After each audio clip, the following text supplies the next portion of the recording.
With the COVID-19 pandemic in mind, our 2022 speaker series focuses on overall health, and this is both mental and physical. In addition to our speakers, during each session, the UCLA Mindful Awareness Research Center will offer a mindfulness exercise. I am now pleased to introduce Dr. Marvin Welser. Dr. Welser has taught mindfulness meditation for over 20 years. He is an adjunct associate professor in the UCLA Department of Psychiatry and Biobehavioral Sciences. He teaches an undergrad course at UCLA and mindfulness in many different venues. I'd like to welcome Dr. Welser. Hi, everyone. Thank you, Nancy. I am honored to be here today. I have about 10 minutes to teach you everything I know. That's partly a joke and partly serious. The basics of mindfulness are so simple that I love trying to present it in a way that's crystal clear and that makes it accessible. So let me just give you an overview of what we'll do during these few minutes. This is a former student who gave me permission to share this photo. I've had the good fortune of teaching meditation on backpacking retreats in the Sierras. And it's wonderful to meditate out on those great slabs of granite. The main reason for showing this slide right now, it's beautiful. But the main reason is to make the point that it's nice to be in the Sierras if we can go, but we don't have to go there in order to meditate, in order to practice mindfulness. And we can practice it wherever we are. And even if someone, and some of you may be sick, it's something we can do no matter what is happening. So I hope I can make that clear. What I'll do in these minutes, a brief overview of what mindfulness is and how we practice it in a meditation. We'll do a brief meditation, a quick overview of what we did, and then I'll point you to some resources that are available to everyone, including guided meditations in Spanish. Mindfulness is a capacity that we all have. It's not something esoteric that we have to try to create. It comes with being conscious, arising out of the central nervous system. And it also is something that we can refine and develop. And this is where the emerging science comes in. Do some test on insomnia or anxiety or blood pressure, do a 6-week course, take those tests again. And it's surprising how much positive science is emerging about what we're going to talk about during these minutes. I won't go into the science, of course, right now. What we do in a meditation, what would be the core content of those 6-week classes would be a mindfulness meditation. And what we do in the meditation is radically simple and doable. And I like to break it into 2 parts. The first is we focus our attention on something actually happening in our experience that's relatively neutral. So ambient sounds, sensations in our body, the sensations connected with the breath are usually pretty good for this. Even if you are sick, even if you are in pain in some way, you can find something in your experience that's relatively neutral, meaning not painful. And so I'll guide you in this when we do the brief meditation. But the idea is, what we're going to do is as simple as focusing your attention on my hand. If you can see the screen, you may not be able to. I'm holding up my hand, so you can't. If you can't see it, you can't see it. But it's easy, right? Of all the places you could look, you can make a little bit of effort to focus attention on that hand. And even if my other hand starts doing something slightly more interesting, not very much more, but a little bit, you can still make the effort to keep this is how easy it is to meditate. We actually can do it, and so forth. So we'll do it in a few minutes. The second part is, as we try to do it, quite naturally, our intelligence will kick in. And we'll realize that we're daydreaming, we're planning, we're going over our to-do list, and so forth. And in mindfulness practice, when we realize our attention has drifted, we simply include whatever is happening.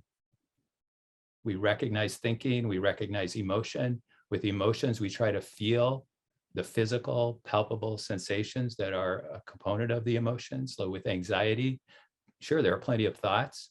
We never try to fight the thoughts as part of mindfulness practice. We just notice, but we also can include the physical, palpable component, and that can help.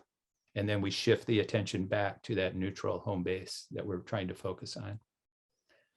So let's take, I said 4, let's take 3 minutes for a meditation. I realize that some of you might not have signed up to meditate today, so feel free not to do it. Of course, it's a very personal activity, but we're here, so maybe you want to give it a shot. So eyes can be open or closed. Either way is fine.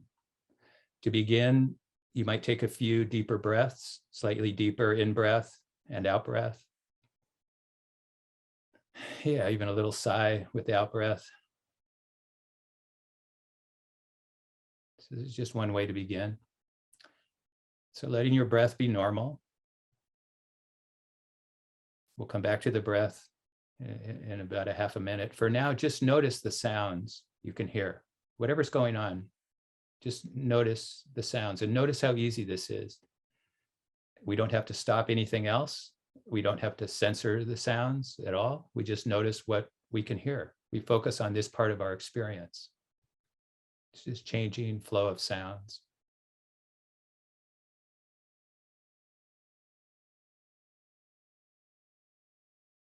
The reason we do this mental activity, focusing attention, sustaining attention with something relatively neutral, has remarkable effects. It's a way of cultivating more calmness, clarity, stability in our minds. And we can do this without having solved all our problems first. So we can do it right now. It's great to practice with sounds. It's also good to practice with our bodies. So when you wish, let your attention settle into your body. Just notice what you can feel in your body right now. Head, shoulders, arms, hands, torso, legs, feet. Vibration, pressure, softness. You don't have to make it up. Don't have to feel everything. And as we feel into our bodies, it can be natural to notice the sensations connected with the breath. Just a normal breath now. Let the breath happen and tune into sensations in the abdomen, the chest, or at the nose. As the in-breath begins, what do you feel? How do you know you're breathing? Just let your attention rest with somewhere with those sensations as the in-breath begins, the out-breath begins, unfolds, dissolves.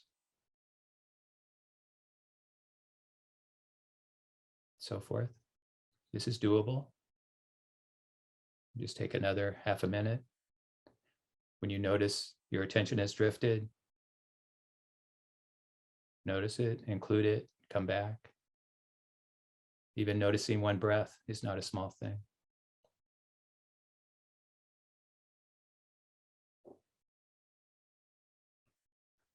So I'll ring a bell simply to end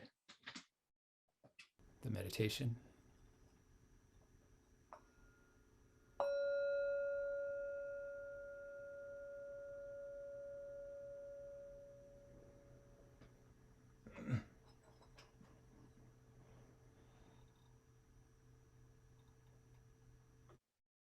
So thank you. It's good to meditate with you. This is the core of what we do in mindfulness meditation.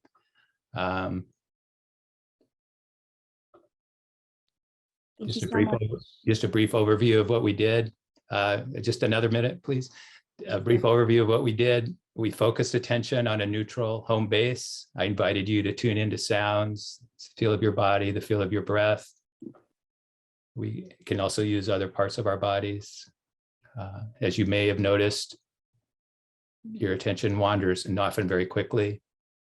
We include whatever it is, and then we redirect attention back. We do it gently. Whatever can come into human consciousness, we can include in the meditation. We have a space just to be real, including pain. We obviously don't have time to go into the details right now, but the method is just notice the feel of the pain, come back to the neutral home base. Same with difficult emotions. As I said before, feel into the bodily sensations. So this is a brief overview. I made a joke. I wasted time with a joke. I'll waste more time with the joke. I just taught you, I repeat myself. As a professor, I'm really good at repeating myself, and I don't say exactly the same things, but the basics are simple and very doable. So at the Mindful Awareness Research Center, we have a free weekly guided meditations on Zoom, both Monday and Thursdays at 12:30 Pacific time. We have a free app with guided meditations called UCLA Mindful. They're also on our website. We do 6-week courses for the public. Next weekend, we'll actually do a Zoom retreat, which we've done many of during this pandemic. And you can find information about all of these things on our website. And feel free to reach out and contact me. I am pretty good at doing email, so happy to be in touch with any of you.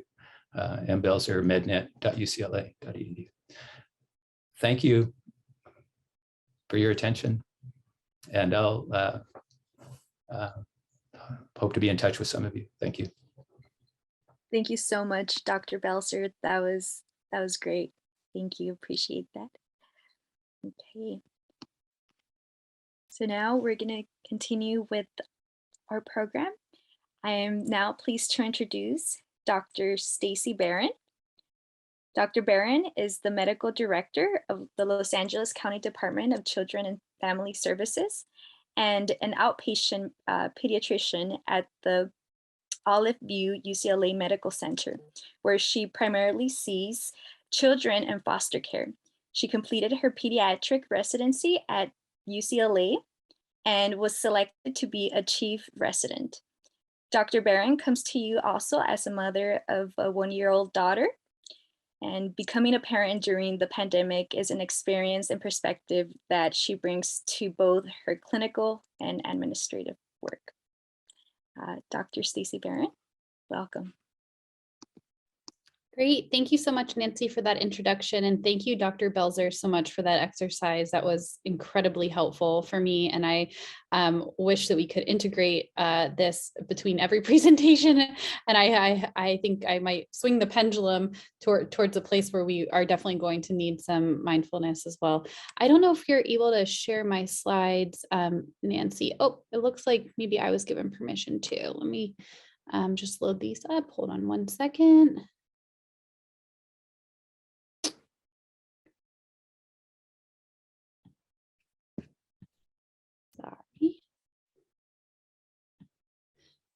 So while my slides are loading, I can sort of start to begin talking to you all about what I am here today to discuss. And so really that is the complexities of the pandemic as it relates to our families and children in the welfare system, as well as the importance of the COVID vaccine and the nuances of COVID vaccine consent. I know our next speakers are going to be speaking to the importance of the vaccine as well.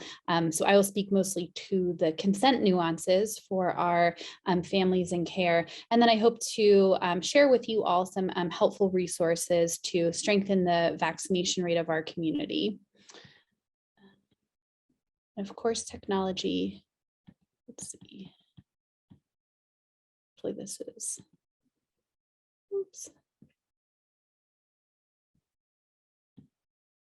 Thank you guys all for your patience. I think even though this is through my email, it should be okay to share.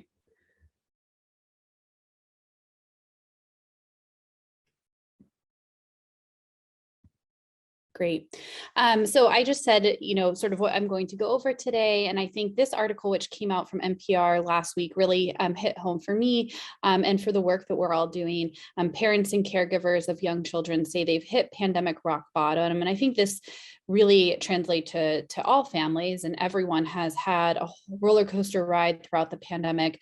And I think this time has been particularly challenging, given the fact that we've been in this for a long time. And there's so many certainly things that are being updated, which is wonderful. As we learn more, we would hope that guidance is updated. But I think it also has, as well as the Omicron surge, given rise to a lot of anxiety. We've obviously seen quarantines and isolations in daycare facilities and in childcare, as well as schools. And I think that's been challenging for everybody. Not only that, but for our families that are involved in DCFS, we have the foundation of trauma that is this COVID pandemic is a trauma nationally, and this is trauma on top of trauma in our families. We have the complexities around visitation, and so the public health precautions, trying to marry protecting public health with also wanting to facilitate reunification is incredibly important and challenging. We have court dates that our families have to go to. There have been several many placement concerns and challenges, such as having a place for a newly diagnosed COVID-19 teen who's a new detention. Where can they complete their isolation? For a new detention who's been exposed to COVID-19, where can they complete their quarantine? And we still have a need for families to open their homes up to COVID positive children to complete that isolation, and for COVID exposed youth to complete their quarantine. So if anyone on that call is interested in working with us to develop those types of placement options, that is a huge need for us. And then we have just multiple adults working in our families' lives. So you have your social worker, you have the attorney, you have a resource caregiver, you have the family of origin. This is just a small list. But I think as we've seen that this pandemic, there has been anxiety from all different spheres. When you think about all of the different adult figures that are in our children's lives, that just complicates all of the anxiety that we are all experiencing. And again, I think is just experienced as a trauma on top of a trauma. And I'm sure all of those who are joining this speaker series recognize that and have been a part of that too, and been a part of mitigating that.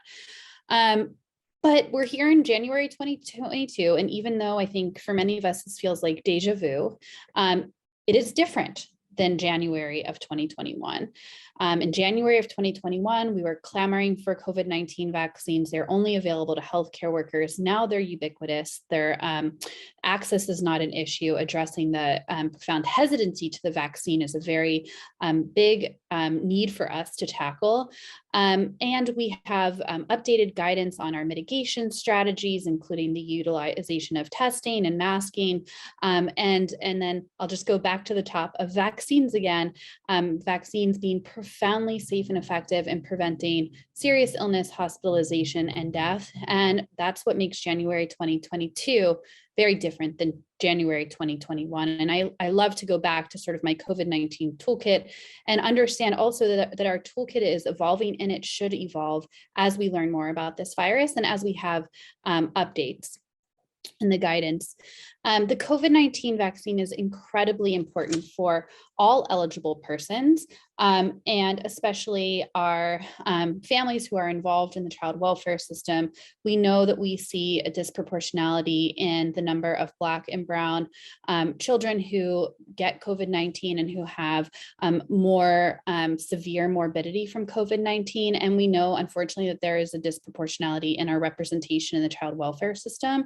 It is incredibly important that our kids are educated about the COVID-19 vaccine, and that our caregivers and our parents are as well, and that we can engage in a productive dialogue about it. This slide shows a resource from Public Health about what teens in foster care need to know about the COVID-19 vaccine, including why get vaccinated and how to get the vaccine. And I think in terms of the consent, I know there has been a lot of confusion about this. And so I really just want to clarify what the guidance is from the state in terms of the consent practices for the COVID-19 vaccine. You may all have heard recently this week that there is a proposal to allow youth 12 and up to consent to this vaccine. That is a proposal. That is not in law yet. Currently, the guidance is, as it pertains to our families that are involved in the child welfare system, that the COVID-19 vaccination is considered ordinary treatment. And I wanted to put the exact verbiage from the all county letter, which is the state guidance that helps us in determining the vaccine consent. I wanted to put the exact language from this letter because I think it's important. So vaccinations, the COVID-19 vaccine specifically, is considered ordinary treatment. So it's handled in the same way that all other childhood vaccinations are. So thus, a licensed or approved foster caregiver or congregate care provider may consent to the vaccination for foster youth without permission from the caseworker or a court order, unless a medical provider is not recommending the vaccine or there's a court order restricting the youth from receiving the vaccine. And so I think that I sort of highlighted and bolded the term ordinary treatment, and that is incredibly important to know. Obviously, I, on the previous slide, talked about all of the different adult figures that are in the lives of our children. There has been disagreement over the decision to vaccinate, and ultimately, the foster caregiver is legally authorized to give consent, but I wanted to also include the verbiage from our county council around how to approach this disagreement around the vaccine. And really, this is facilitating a conversation and a productive discussion. So if the court has not limited the medical rights, a parent can provide consent to the vaccine. Likewise, unless there is an order to the contrary, a foster caregiver can provide consent to the vaccine. If there is a disagreement, the caseworker should encourage discussions and facilitate conversations with foster youth, parents, and caregivers to help come to an agreement. However, if an agreement cannot be reached, either the parent or the caregiver can request that the court make an order regarding the vaccination. For instance, the parent can ask the court to remove the authority from the foster caregiver to consent to the vaccine, or the foster caregiver can request the court to override the parent's vaccination decision. However, absent from an order from the court barring the foster caregiver from making that decision, the foster caregiver is legally authorized to give vaccine consent. And so there are challenging, I think, issues that come up with this, and always really good to engage the whole team of folks who are involved and to have productive and open discussions. I think it's important to note where we stand in terms of COVID vaccination coverage for our DCFS involved youth ages 12 and up. This data is from July 2021 and November 2021. It comes from the California Immunization Registry. Now, I have to say that there are some issues related to our DCFS involved youth and their California Immunization Registry profile, and that sometimes there can be duplicate entries based on names or slight misspelling of a name on one record, a birth date error, and anytime there's a duplicated record like that or an issue, these records are pended, and so we won't necessarily see the vaccine result. I say that to say this data is likely falsely low, but it's still much lower than it should be for the age-matched peers countywide at both points in time. And so we did see a significant increase between July and November in terms of our youth in all age groups getting the COVID-19 vaccination, which is great, but we still have a lot more work to do. We saw the most dramatic increase in ages 12 to 15, and actually the least amount of change in our age group 18 and older, which I think points to the profound effect of vaccine hesitancy and misinformation that's guiding folks' decision to not receive the vaccine. And I think that's where the importance of a trusted voice, a trusted adult, a medical provider to engage in that conversation and point out the information that is correct and help to guide people to make a decision that will support their health and well-being. So I wanted to go over a few resources that will help to increase our vaccine compliance in our youth and care. Like I said, I shared this document from LA County DPH about COVID-19 vaccines, what teens in foster care need to know. And then this resource is amazing through, it's a partnership between DCFS and iFoster, and it's the TAY, or Transition Age Youth Americorps program. So this is a text and call line that is staffed by former foster youth who all have been vaccinated, and can speak to the common misconceptions around the vaccine. They can answer questions around vaccine hesitancy, and they can also help folks schedule an appointment for a vaccine at a clinic nearest to their residence, and provide help to link the family to transportation to those vaccine appointments. And so this line has gotten a lot of questions around vaccine hesitancy, and I very much encourage people to use this call line as a resource. The number is below on the right-hand side in the orange box. And I'd be happy to share this flyer as well as a link in the chat. And then these are just some helpful websites through Department of Public Health that I'm sure we are going to talk about more. But I think just ending with Dr. Welser's meditation and mindfulness exercise. This has been a really difficult time for everyone. For our families that are involved in the child welfare system, it's even more difficult given the complexity of everything that they're facing and the underlying history of trauma. And I love forums like this. So thank you so much, Taylor and team, for inviting me to come and speak. And I hope to be able to answer questions that you all have directly, because I think it's in conversation and in collaboration that we can really work together and move through and move forward in this pandemic. So that is all I have. I'm going to stop my share and transition on to Dr. Glean. Nancy, really. Thank you so much, Dr. Barron. That was really great and super valuable information. And thank you for sharing all of those resources as well. So thank you so much. Just as a reminder for everyone, we're going to have a Q&A portion at the end after all of our speakers have spoken. So feel free to drop in your questions. Thank you. And thank you again, Dr. Barron. So moving us along, I would now like to introduce Dr. Tatiana Gillane. So Dr. Gillane is an LA County physician specialist for the children in foster care at the Hub Clinic at Olive View Medical Center in Sylmar and at the High Desert Regional Center in Lancaster. She has practiced general pediatrics in Los Angeles for the last 5 years and graduated from pediatric residency at UCLA. Dr. Gillane, welcome. Hi, Nancy. Good afternoon, everyone. Thank you so much for having me. It's a real pleasure and honor to be here.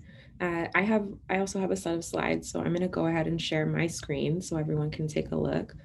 And let me pull those up.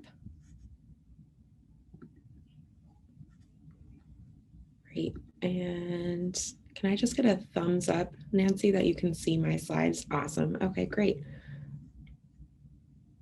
Wonderful. Okay, so I have been asked to come here today as a general pediatrician to really talk about health concerns during the pandemic beyond the vaccine. So I'll briefly touch about the COVID vaccine, but other considerations for our pediatric population. So in general, we're going to just do a quick review of the COVID-19 vaccine for kids and kind of need to know general facts there. Some other key points that I thought were going to be helpful would be talking about just your standard pediatric immunization schedule, dental care, obesity, and mental health. And I have this image here because like I've seen with many of my patients and their families, this whole process for everyone involved during this pandemic has been much of a jigsaw puzzle and really just trying to make sure we can fit everything that we need to at one time and do it safely and sustainably.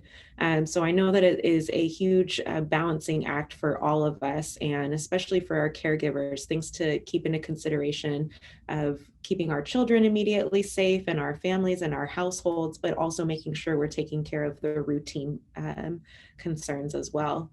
So first off, just talking about the COVID-19 vaccine. So who can get it? So I'm sure a lot of folks have heard this already, but just to make sure we're all on the same page, the CDC as it stands right now recommends everyone ages 5 years and older get a COVID-19 vaccine to help protect themselves against serious infection. And so who is it authorized? So obviously, so children 4 and under have not been approved just yet for a vaccine, but those 5 and above have. And the ones that have been verified and approved that you can see here is from Pfizer, is the Pfizer one. So from 5 to 17 years old, that is available. For our youth 18 and up, they are approved to receive either the Pfizer, the Moderna, or the Johnson & Johnson. The asterisk here is just noting that for those that do receive the Johnson & Johnson, which is a 1-dose vaccine, are still recommended to get a booster shot at least 2 months after that initial, preferably with either Pfizer or Moderna. Okay, so the who, what, where, when, and why of the COVID vaccine. So just kind of the quick and dirty who, as I mentioned, 5 years old and older are eligible to receive the vaccine here in the US. What, so it is an mRNA vaccine, so the same as adults. So it's, I get this question a lot from parents. What is the difference between these two vaccines, between for kids and for adults? There really isn't very much in terms of difference. One being that they are, the biggest difference being is the dose. Essentially, it's working the same as you would see for the adult vaccine, but the dose is smaller. So for adult doses, they're about 30 micrograms per vial versus 10 milligrams for children for each dose. And that's up to the age of 11. For the pediatric size. There's also a slight difference in what's called the buffer, which is what helps to keep the vaccine preserved in the refrigerator before it's used. And so there's a difference in the buffer that is used for the pediatric vaccine to have it, make sure that it has a longer shelf life in the refrigerator than for adults. Again, no known serious side effects with this difference between the buffer between the two, but just so you know, those are the main differences. Where can folks receive it? So Dr. Barron had mentioned a group that will help to advocate in coordinating for vaccine scheduling. We also highly encourage everyone to check out their primary care providers or clinics, and even local pharmacies too are pretty ubiquitous in offering them now, which is fantastic. When? As soon as possible. And why? Obviously, we want to make sure that we're protecting our patients, but also family members in the household, including siblings, particularly those younger siblings that are under the age of 5 who can't be eligible for the vaccine just yet. We want to make sure that we're preventing serious illness and complications from this infection. So this means that it doesn't mean that getting a vaccine means you will never get COVID-19, but if you were to be exposed and you're vaccinated, then it significantly reduces the risk of serious infections and complication requiring a hospital stay. And then lastly, it's super important, I think, for children. Our kids have suffered a huge brunt of this pandemic in terms of their social development. And so a lot of things as they're beginning to open up really do require vaccination, so that way everyone can safely participate. So whether it be in school or extracurricular activities will be super helpful for kids moving forward. And I just wanted to bring up a couple of general vaccine myth busters here. So the first off being that it is safe to get the vaccine with other vaccines at your routine doctor's visits and nurses visits. I get this question a lot from families. So we are in flu season as well in general. And so a lot of times I have families asking, can they get both at the same time? Is that going to be dangerous or detrimental to the children? And it is not. It is perfectly safe to get both. Another risk that's come up, another question that's come up rather, is this risk of myocarditis. So some folks, some sources have mentioned about this effect of myocarditis in young children, particularly young male adolescents. In one study though, this is found to be incredibly rare by and large. In one study, the risk after the second dose of the Pfizer vaccine in the following week was around 54 cases per million administered to male youth. In general, 12 to 17-year-olds tend to have a slightly higher risk for myocarditis than our younger children, ages 5 to 11. And during the clinical trials thus far, no cases of myocarditis occurred in children 5 through 11 who received the COVID vaccine. So again, keeping in mind that the risk of myocarditis is very rare. But for those that might have a slightly higher risk, we're finding that it's in the age group between 12 to 17 years old. Let's see here. I kind of mentioned this also already, is that you can't actually get the COVID-19 infection from receiving the vaccine. This has been mentioned before, I think in other talks as well, but just to reiterate that the COVID-19 vaccine is safe for children and does not give them an infection or put them at risk for infection, but rather helps to build their natural immune system, so we can reduce the risk of severe complications should they become infected. And lastly, another huge common myth that comes up a lot in my clinical practice is this concern about fertility issues, which I think unfortunately there's been a lot of misinformation with social media and the internet about these concerns, but there have been no studies or trials that indicate any type of fertility issues after receiving the COVID-19 vaccine. Moving right along. So another general concern for me as a pediatrician during this pandemic is just making sure our children keep up with their routine immunization schedule. So this is an example of our immunization schedule for children from birth to 6 years of age.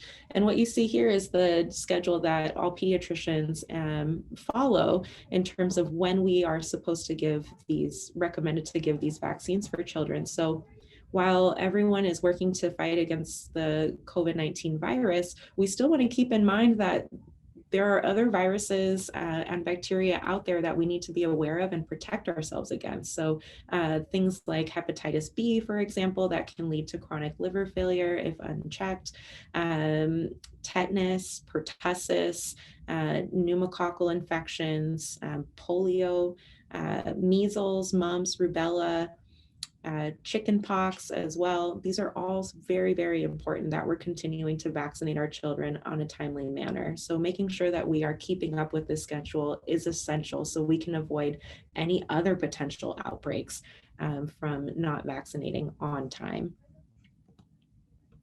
And this is just another schedule that takes a look at our 7 to 18-year-olds youth. So there are still others that we need to consider, even though, various colleges and universities have their own systems about opening and expanding to having in-person classes versus online classes. We want to prepare our youth and our teenagers before they move off to college or transition to living in a dorm or closer quarters with others. So it's super important for us to make sure that we're protecting, as we've always done before, with things against such as meningococcal infections, pneumococcal infections as well. And then also human papillomavirus, or HPV, is very important that we're continuing to protect our youth in a timely manner. Moving right along, another issue that I think I've noticed has not necessarily been neglected, but it's been hard to schedule with the shutdowns early on in the pandemic is dental care. So just as a reminder to folks that it is recommended through American Family Medicine Association that a checkup every 6 months is recommended in order to prevent cavities and other dental problems. Obviously, that depends on each individual and their specific oral health needs, but I have been reiterating to families that although they probably didn't see, there might have been a very understandable gap in time from seeing their dentist at the start of the pandemic. Our dental colleagues have gone above and beyond to make sure that their clinics are safe and are starting to welcome back patients. So really important that we continue to schedule those dental visits in a timely fashion, at least every 6 months. So weight checks and obesity. This is anecdotal, though I did look up and see that there have been some studies that have come out September of 2021, marking the increased rate of obesity in children in the United States. It's actually pretty startling. Before the pandemic, our obesity rate for children was about 19%, and it has jumped to over 22% during the pandemic. And there's definitely some risk factors, right? So increased stress on everyone, caregivers and children too, lack of physical activity, be it sports teams that have been games that had been canceled, limited PE classes. I know a lot of schools were trying to pivot to figure out virtual PE classes as well. Parks being shut down for a period of time. Financial strain on families might make it more challenging to buy healthier foods or adequately prep foods for their families that are more nutritious. And so all of these things have been a huge contributing factor to this risk of obesity on our children. And this is something that I've been seeing in the clinic a lot in the past year and a half. So what I do and what I encourage others to do is to really be cognizant about having this conversation with kids and their families about their dietary intake. So really walking through what I do in my visits is trying to walk through what the child is eating during the day. What does a typical meal look like for breakfast, lunch, and dinner? Are they skipping meals possibly? What kind of snacks are they having? And what is their beverage intake consumption? That being said, with weight checks and when we talk about obesity, I am of the belief to be very considerate about my word choice and making sure that I am talking with as much sensitivity as possible.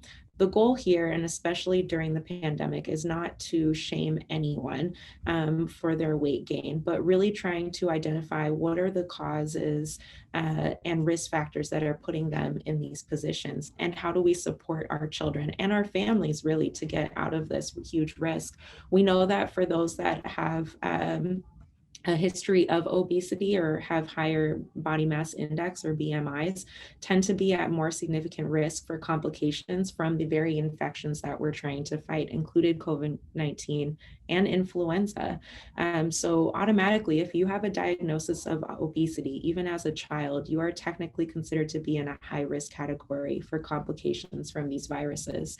And a lot of the times when I see my pediatric patients, it's looking at the child, but then also looking at the family.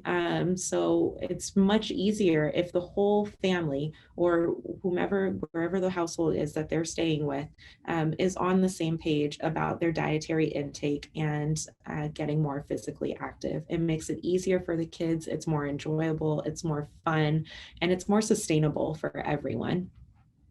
The other important thing that I like to talk about during these visits is inquiring about physical activity. So I know for a lot of folks in the first year of the pandemic, especially with the lockdown, it was really hard to be able to get outside. People had various levels of feeling safe or comfortable going outside. And for a lot of kids, what I was hearing was a lot more screen time, a lot more usage of tablets and computers, even having to depend on them for their school assignments and virtual classes, obviously. And so now that we have vaccines that are coming out and available to children, we're starting to see things open up a little bit back more to a new normal, if you will. It's starting to revisit some ideas about what does physical activity look like for this child? How can we encourage that? So a few examples that I have mentioned with my patients, just healthy lifestyle habits to consider, includes cooking together, grocery shopping with your child. Having them pick a fruit or a vegetable actually helps to get them to buy into being a little bit more invested in the foods that they're eating. So encouraging kids to help pick out the produce when they're at the grocery store. And then also cooking, if it's age appropriate, helping them eat, whether it be mixing or if they're slightly older, chopping things and teaching them. It's a great bonding activity. It's something that doesn't require any screen time. And it helps get the kids more invested in healthy lifestyle choices that'll help them as they grow. Taking walks with families is really great. Going to the park, stretching, doing yoga together. There's lots of great virtual classes for that. Dancing, riding bikes and scooters. I've had kids that have started doing like taekwondo as well as swimming. So just a few examples of other activities that you can get involved with. And then lastly, I think it's super important to talk about mental health, as we started off this conversation about mindful meditation and all of its wonderful benefits. It's just as important to make sure that we're keeping in tune with our children and how they're feeling. So some of the questions that I've kind of tailored in my general checkups are really to ask the child, regardless of their age, how is school going? What do you like about school? What do you dislike about school? I also make a point to ask, how do they enjoy school? Do they prefer online learning? Do they prefer in person? Why or why not? Really trying to gauge how they're feeling emotionally, and also understanding their comfort level with socializing. Other things to consider is, do they feel safe at home? Do they have friends? Can they identify who their friends are? Do they have a trusted adult if they don't feel safe or something is bothering them, whether it be their foster parent, their biological parent, a relative, a counselor at school, maybe their therapist if they already have one. It's super important to make sure that youth and teens are able to identify for themselves at least one safety contact should they feel down or depressed at any point in time, or feel that they're in any type of jeopardy in a way. So it's really, really important during my visits to make sure that I'm checking in with them routinely on that. Another key element is sleep. Sleep is so important. So I always try to ask my kids, what is your bedtime routine? What time do you go to bed? When do you turn off your electronics? Do you turn them in to your parent before you go to sleep? Or do you usually listen to music before you fall asleep? Are you waking up a lot at night? Do you have nightmares a lot? What time do you wake up in the morning? And how are you feeling in the morning? Do you feel refreshed, like you got enough sleep, or are you constantly tired? Sleep has a huge impact in terms of our mental health moving on throughout the day. So making sure that our kids have quality sleep is very essential. Another upcoming or more popularized topic has been self-harm too. We've seen an uptick in self-harm in our youth, especially our teens, over the last year and a half. So I try to be as candid as possible in asking my teen patients and adolescent youth about self-harm, if they do participate, if they do have ever tried to hurt themselves. It's just as important, studies have shown, to actually inquire with kids if they have friends that they know that self-harm, because then they tend to be at higher risk for potentially trying to harm themselves as well. So being very candid about those conversations and open is really important. And then lastly, but certainly not least, is social media safety. I think this is a personal passion of mine to really kind of delve in and talk about these social media platforms, have a better understanding of what our kids are using, how long and frequent are they using them, and then also being mindful about who they're talking to or communicating. So I always try to ask my patients, as soon as I see that they are able to use a phone, what do they use the phone for? Are they playing Minecraft? Are they playing Roblox? Are they on TikTok? I ask them about how many followers do they have? Do they know who their followers are? Do they know who they're following? Does anybody try to direct message them? And this kind of gives an opportunity to then talk about cyberbullying. So trying to ask, does anyone ever try to harm you or make you feel uncomfortable on these platforms? If they did, or if they have, what have you done in the past? Or who do you trust as an adult to tell about these situations? For a lot of times, I think many of us, not even just youth, but adults as well, have retreated to social media for some sort of connection with the outside world while we were in lockdown.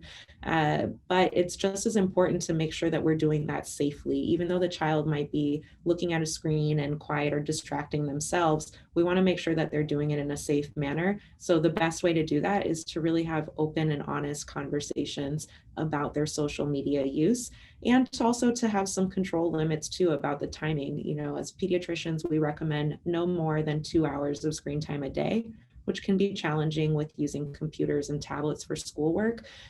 But being really careful and thoughtful about that, how they're using their social media and how much of their day is just as important as well.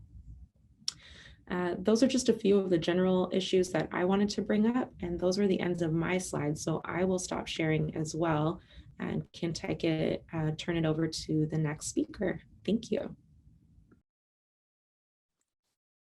Thank you so much, Dr. Ghislaine. Wow, that was really great and valuable information, and also great tips and recommendations for families. Thank you so much. Again, for everyone participating, if you all have any questions for Dr. Ghislaine, please feel free to drop them in the chat. and hopefully time permitting, we'll be able to answer them at the end. So thank you. Okay. So moving us along, I would now like to introduce Dr. Yagana. So Dr. Yagana is an attendant physician at the UCLA's Mattel Children's Hospital. She is an expert in pediatric infectious diseases and has served on several school task forces throughout the pandemic. Dr. Yagana is also the medical director of the LA County Department of Public Health's Vaccine and Preventable Control Program. So Dr. Yagana, welcome.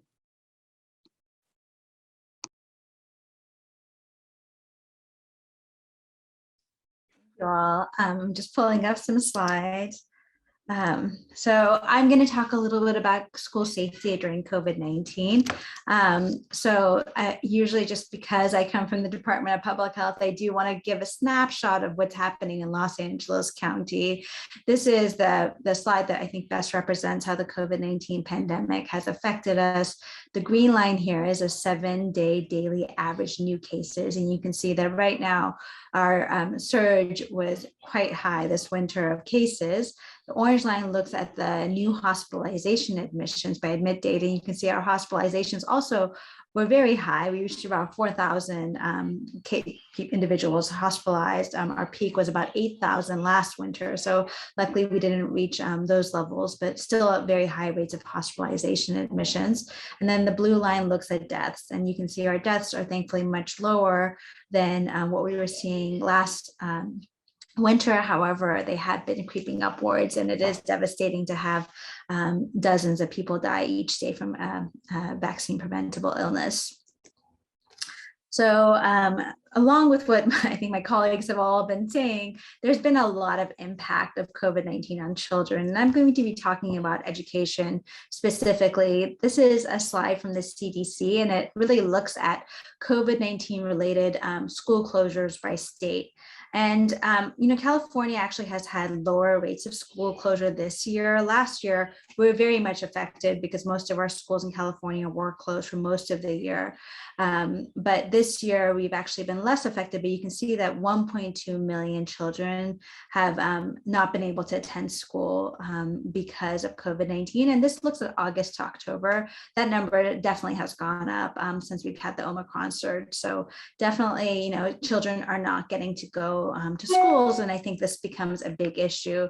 Of course, we worry about learning loss. This is a report by McKinsey.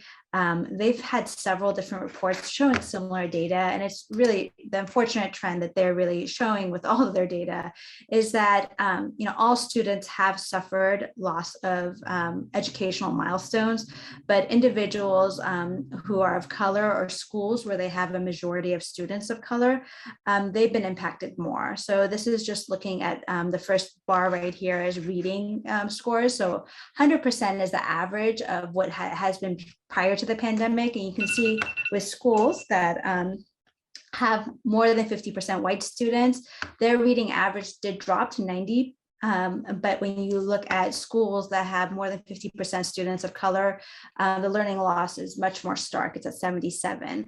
Similarly with math, you can see that it fell in all categories, but really affected schools where they have more students of color. This Los Angeles Unified School District has also shown some of their data. This is from the LA Times article where they kind of went over this. You can see that starting in 2020, we saw much higher rates of failing grades. So a lot more children getting D's and F's and unfortunately failing classes. They also were looking at the grades and what percentage of students were getting A, B's, and C's, if they were Asian, if they were white, if they were Latinx, Black, and English learners. And you can see that, again, really stark differences where there was some decline in Asian and white ethnicities, but really much more tragic, I guess, declines in individuals who were of color. This is looking at percentage of elementary students who are meeting reading goals. And again, you can see that there was some difference noted in the Asian and white ethnicities, but really much more stark in the Latinx and Black ethnicities. So, they've been publishing this data regularly, and I think it has been very similar, that unfortunately, despite, everyone's best efforts, we have impacted the amount of education children are receiving in schools, and it's affecting some people more than others.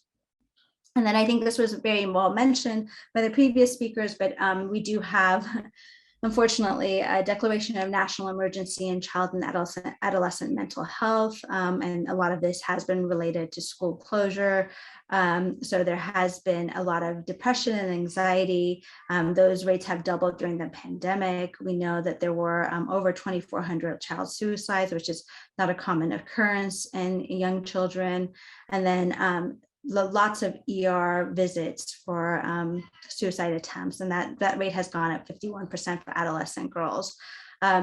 There's other data that shows there's a lot of eating disorders. So this is kind of an explosion of eating disorders. And for those of us who are working in the hospital, I remember all of a sudden all our beds were taken up by individuals with anxiety, depression, and eating disorders. So this looks at the number of ER admissions per month prior to the pandemic, and then after the pandemic, you can see the number of people getting admitted, again, mostly affecting adolescent girls, but affecting all different ages and sexes as well. It really did have an increase in the rate of admissions. This was just similarly looking at the proportion of mental health related ED visits. So these are individuals who have anxiety or depression that is requiring them to go to the emergency room. And so the solid line is looking at a 2019 numbers of admissions, or sorry, ER visits, and the broken line is looking at the number of ER visits in 2020 after the pandemic happened. And I think what was striking about this is that they split it up looking at ages 5 to 11 as well as 12 to 17. And you can see it's affecting young children as well as the adolescent age group. So again, really just changing the way children are developing and growing over the last couple of years. I think that I know this was discussed again, obesity has doubled. There has been an increased use of social media with its associated issues, related to bullying and general, I guess, leading to even more involvement in screens on top of remote instruction. And so really the question is, can we return to some semblance of normal? Can we reopen schools safely? Can children be in classrooms for in-person education? And really, I think what we've shown over and over is that that is possible. This is a paper that was published from LA County. This is last year. So this is when we had no vaccines. This is when there were very few schools open. And this is when we had our really incredibly high surge of cases. So this is, again, no vaccine, very few schools were open, but when we looked at individuals, kids who were returning to school, so this is a confusing graph, but this is kids, the light blue is kids who attended public schools, and then the dark blue is kids who are in the community. And you can really see in this, like kids who attended school, no matter what month we were looking at, they had lower case rates of COVID-19 than kids who were in the community. We also looked at adults. So this is teachers and staff who worked in schools, and we compared them. And those are in the light gray. The black is staff members or adults in Los Angeles community. And again, showed that teachers and staff who were actually in the school districts, who were in-person education, had lower rates of COVID-19 as compared to adults who were otherwise in the community. So what have we done in schools? Why have they been so successful at staying safe? The biggest thing is really looking critically at how COVID is passed from one person to another, and then how can we prevent that? So we know that the virus spreads through the air. It spreads from a person who is sick and either has symptoms or doesn't have symptoms. So we call that symptomatic or asymptomatic. And that person can spread the virus when they're talking, when they're breathing, and if they're sick, when they're sneezing, when they're coughing. And that virus then lands on another individual's mouth, nose, and eyes. So the way that we prevent really the transmission events in school is through vaccines. We know vaccines can prevent the number of people who get infected. And if you get infected, you're less likely to have severe disease. Through masks, and again, masks, we'll talk a little bit more about that, but really high quality masks seem to be incredibly effective at preventing transmission, and through improving ventilation.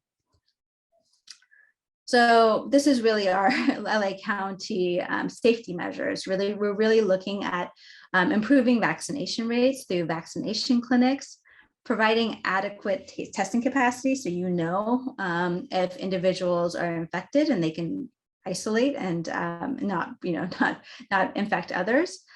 Exposure management, which essentially means that if you are someone who's exposed to someone who's infected, that you're able to appropriately get tested and monitor your symptoms, and then masking requirements. So with that, I'm going to talk about vaccines. As many of you know, we have 3 excellent vaccines that are safe and effective. And if you get exposed to COVID-19, all 3 of them can really prevent you from getting sick, missing work, or ending up in the hospital. As many have mentioned, vaccines are now available to everyone who's 5 years of age and older, and we are trying to make it as easy as possible for individuals to get vaccinated. I did want to share some data about how effective vaccines are at preventing serious disease. This is looking at hospitalizations in Los Angeles County from June 2021 to January 1st. So this is looking at both the time when we had Delta and the time when we have Omicron. And the dotted line here is looking at individuals who are not vaccinated. So these are people who are hospitalized and not vaccinated. And you can see their number is far higher, and that they're having a much bigger surge than the other 2 lines. So the dashed line here is fully vaccinated people who have not received their booster. And you can see that their hospitalization rates are much lower than those who are unvaccinated. And then at the very bottom, that solid line is those who have received their booster doses. And again, we see this over and over, that fully vaccinated individuals and those who have received their booster really are able to prevent getting very severely ill with COVID-19. This is looking at the same data, but now looking at death rates. And you can see most of our deaths are unfortunately and tragically in unvaccinated individuals. This makes really COVID-19 death really, vaccine preventable illness. And so every single person, who dies, there is that sense of, we should have done more, we could have done more, we would have been able to protect them. As far as children specifically, unfortunately, our 5 to 11-year-olds, we've really had a hard time getting them vaccinated. There are older kids, our 12 to 17-year-olds here in Los Angeles County, they're about 83% fully vaccinated. Unfortunately, for our 5 to 11-year-olds, 75% are still not vaccinated. And what's even more devastating is that we're really seeing that the wealthiest neighborhoods have very high vaccine rates, and the poorer neighborhoods have lower vaccine rates. And so we're really taking a look at that and trying to parse that out. We're also seeing the difference by race and ethnicity. This is a big table. I'm sorry, I know it's a lot of data. This is looking at the ages, so 5 to 11-year-olds on top. So then 12 to 17, 18 to 29-year-olds. So these are all the ages. And then this is the ethnicities. And you can see that when you compare vaccine rates in Black and Latinx 5 to 11-year-olds, they hover around 16 to 17%. But then when you compare that to white and Asian groups, you can really see that they're much more fully vaccinated. So this is 53% of Asian 5 to 11-year-olds have received their vaccine doses as of January 16th versus 17% of Black and 16% of Latinx 5 to 11-year-olds. We're kind of seeing this disparity all throughout ages, but I think it's the most stark in the 5 to 11-year-old ages. This is a map. This is actually on our website. Anyone can take a look and see what percentage of children in your zip code are fully vaccinated. The way that this map works is that the darker the color, so if you have gray or purple or violet, those are very high vaccine rates. And then if you have more of the yellow, green, light green, those are very low vaccine rates. And so this first map right here is looking at the 12 to 17-year-olds. And you can see that most of our county has very, very high rates for vaccines for 12 to 17-year-olds. You can see that it's mostly dark purples, dark blues, and grays, which means that, we're now over 95% vaccinated. But then when you look at the 5 to 11-year-olds, what I think is very striking for me is that some places on the coast, beach cities, Redondo, Manhattan Beach, Rancho Palos Verdes, San Marino, some of the wealthier areas have extremely high vaccination rates, but most of South Central and Southeast LA, as well as Antelope Valley region, have extremely low vaccination rates. And so this is something that we're very aware of and we are trying to address, because we really are seeing much more outbreaks and illness because of COVID-19 in these neighborhoods. I did want to talk about masks. So we do recommend high quality masks as much as possible in school. We ask that teachers and staff wear the best kind of protection. So that's either a surgical mask or an N95, a KN95, or a KF94. For students, we recommend that they wear a high quality mask. That includes cloth masks that have 3 or more layers with kind of the wire nose, or that they consider surgical masks, double masking, or wearing a well-fitting medical mask. And the reason for that is because really we know that these masks work really well at preventing illness. Even when you have really high rates of transmission, like Omicron, which is extremely transmissible, if you wear a well-fitted mask, you can really protect yourself as well as as other people who are around you. There's a lot of different tricks about how to make your mask fit you better. There's, of course, like I mentioned, the wire around the nose. Some people wear the mask brace to really kind of help them fit their face better. Other people are using the double masking techniques. Some people are using the knotting the ear loops and folding and tucking the unneeded materials so it has that nice close fit. But I think, at the end of the day, there's going to be times when we have a lot of infection circulating around our county, and it's really important to be able to protect yourself during that time as much as possible. And masks, as long as they're well-fitting and of high quality, they can be very effective at preventing infection.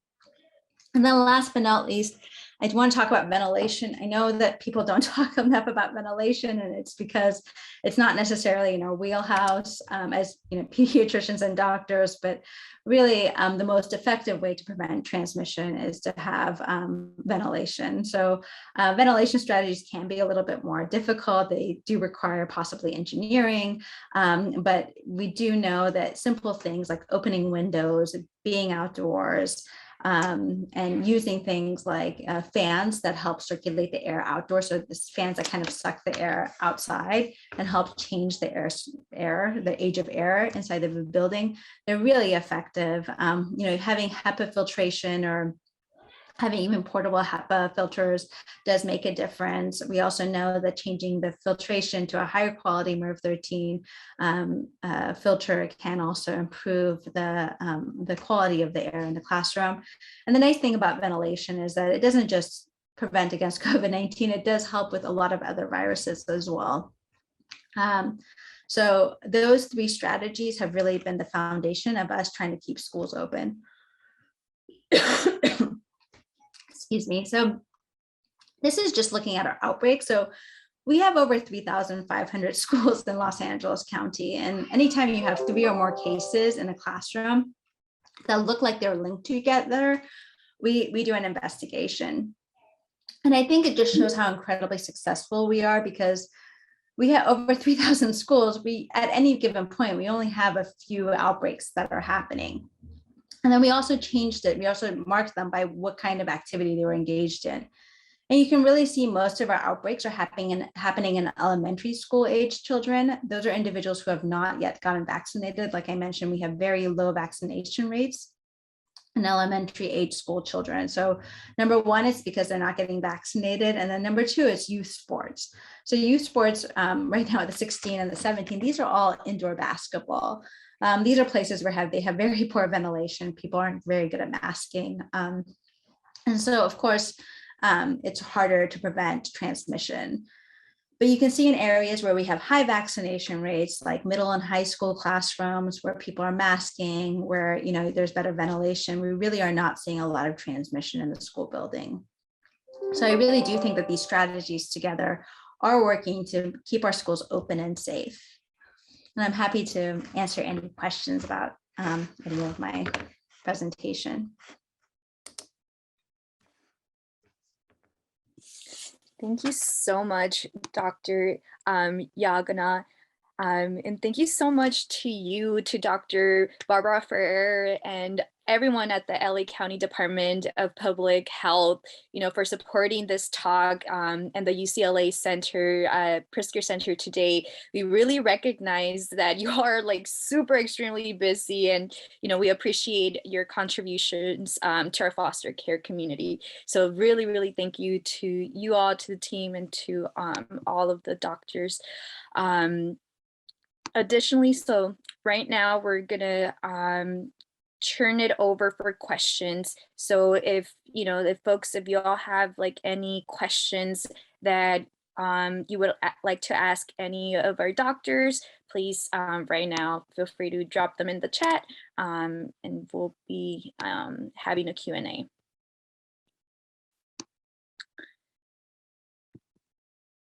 Okay, so we have a question from Nora. She asked, they ask, how long should a 12-year-old wait to be vaccinated after having COVID-19?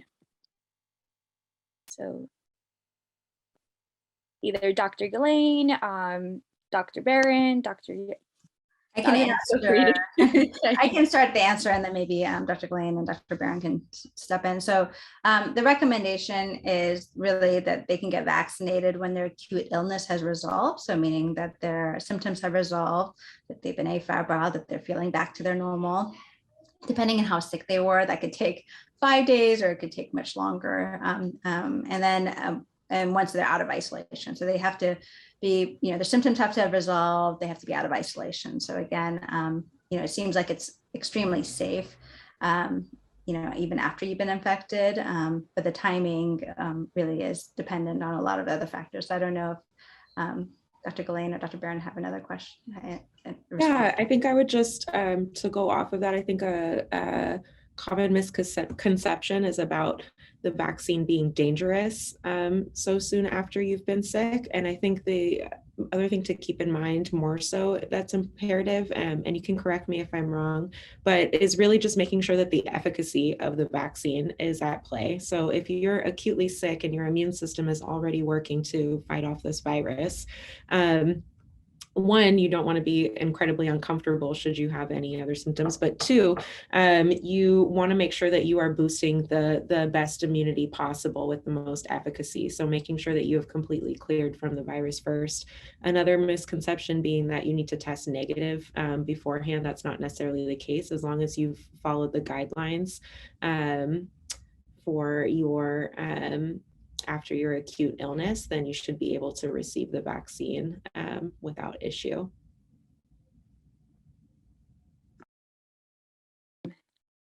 Great, thank you so much. I know there was an earlier question regarding if the COVID vaccine was for kids was still Moderna, or if there was other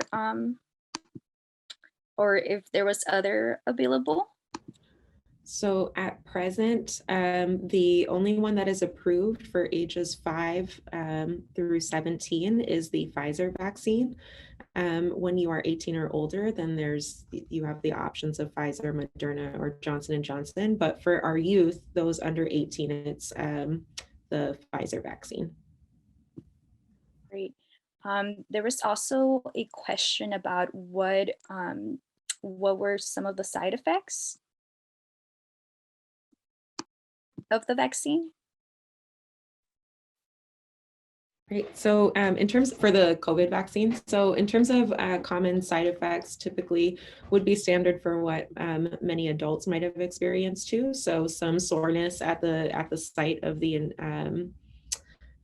injection, possibly some redness of the arm, And so soreness, redness of the arm, possibly fever too.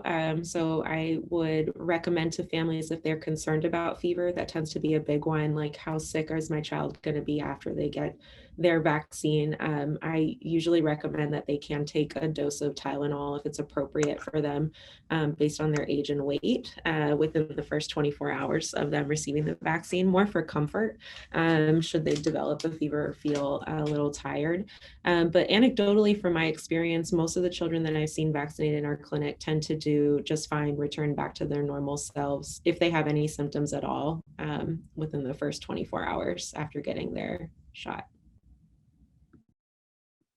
Awesome, great. There's also another question here about what is the current definition of being fully vaccinated? Is it 2 shots plus the booster? And again, either Dr. Glane or Dr. Yagana, Dr. Barron, feel free to chime in. I can take this one, or go ahead, Dr. Yagana. Oh, no, I was just going to say, I think the definition of fully vaccinated is still fully vaccinated. We do talk about up to date. So staying up to date on your vaccine, and that does include the booster. So if so there's a little bit of a language difference. So fully vaccinated means 2 weeks after your second dose. That's when you're fully vaccinated. If you're due for a booster and you haven't received it, you might not be up to date on the vaccine. Once you receive your booster, then you would be up to date. Okay, that makes sense. And then for Dr. Barron, we have a question here about what is considered low transmissions. So it seems high, but perhaps there's a different idea of how low. It seems this participant works at a high school. Their high school is over 80% for vaccinated students. And actually, I'm sorry, this might have been a question for Dr. Yav. Yeah. So I think a lot of schools, when they came back into session after the break, did testing, which is actually something we recommended. And I think it was very, very successful, but we did see very high infection rates when people came back from being out of school. So many schools actually saw hundreds of children who were infected. What we've seen, and this is data that I think Dr. Ferrer will present tomorrow and we'll continue to discuss, but it seems like since then, LAUSD and several other schools that are doing regular testing, they've seen their case numbers go down very nicely. So I think for LAUSD, it halved. So they started and it was very high rates. And then after the first week of school, it halved. And then I think it's now even lower. So it's continuing to go down really nicely. But definitely we were seeing very high rates when individuals were returning to school. We weren't seeing a lot of transmission in school, which is really what we're talking about. It's not if you were infected, it's if you're infected and you go to school, are you giving it to other people? And it seems like as long as you have high vaccine rates, you're wearing masks, you have good ventilation, the transmission in the school building is uncommon. Thank you for explaining. We also have another question about that says, can you explain the difference between a COVID at-home test and antigen versus a PCR test, and why certain schools recommend one over the other?